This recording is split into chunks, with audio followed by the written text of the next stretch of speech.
So terribly sad. And Alonzo Washington is working to end this so-called code of silence. He's a community activist in Kansas City, and he says the don't snitch mindset is hurting African-American communities all over America, not just Chicago. And he wants to now make it hip to give those tips. So, Alonzo, how in the world are you doing that? When you hear the many people in Joe Johns' piece, they talk about they're not snitching because they fear for their own lives. They know that someone will come after them if word gets out that they helped lead to an arrest. So how do you make that hip?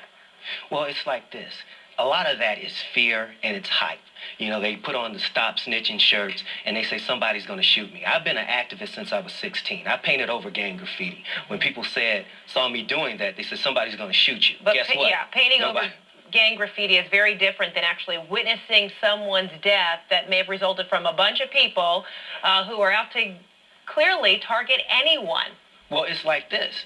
I have resolved a number of homicides in my community. I have my number on my car to give tips. I let the public know, hey, look, we have a community. You know, this Stop Snitching thing is a recipe for genocide.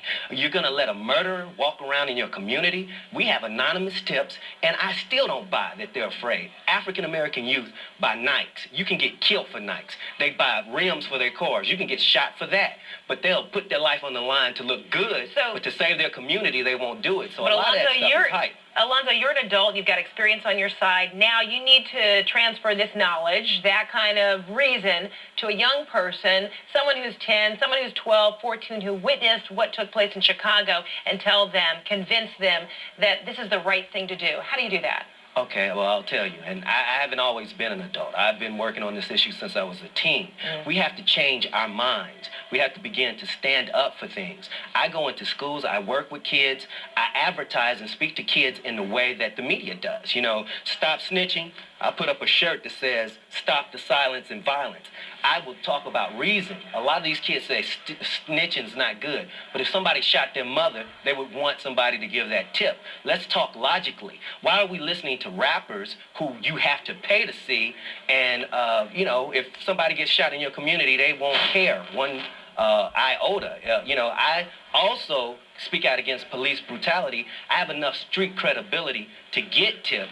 You know, I've solved countless murder cases, and I have no fear. That's what kids respect. I think in Chicago and a lot of other cities across the country, they see a lot of adults who are afraid of the children. They have church leaders who are afraid to come out of that pulpit and put some leadership into that community. It's time for black men to stand up and be righteous and not be afraid of children and to contradict these stupid slogans that make no sense. So you personally are taking a stand, but of those young people that you have talked to, you've conveyed this message. How convinced are you that a lot of those young people have changed their ways, they've broken the code of silence, they're more willing to talk? That's happened countless times. I've talked to 13-year-olds that have done thrill kills. After they get arrested, they let me know who else was involved. I have leadership. I have that kind of credibility in my community. I don't just come out in the cameras. I go out and put it on YouTube. I do a MySpace blog every day. What are you suggesting Chicago ought to do? Chicago should get some real leaders that can come into the community, not just when the cameras are there, that will address that issue, speak to those kids, and be bold enough to say, I saw Chicago leaders on the news saying, well, you know, we don't know about snitching. Snitching's bad. I mean, black people need to take off that criminality out of their culture. Sagging comes from prison. The mafia came up with a code of silence. When the police use a code of silence, it benefits the police department. When black people do it, it hurts us. We're going to let murderers walk around and kill our children and say, I don't want to say anything? That's ridiculous. Yeah, it's very frustrating. Alonzo Washington joining us from Kansas City. Hopefully your words of advice will help.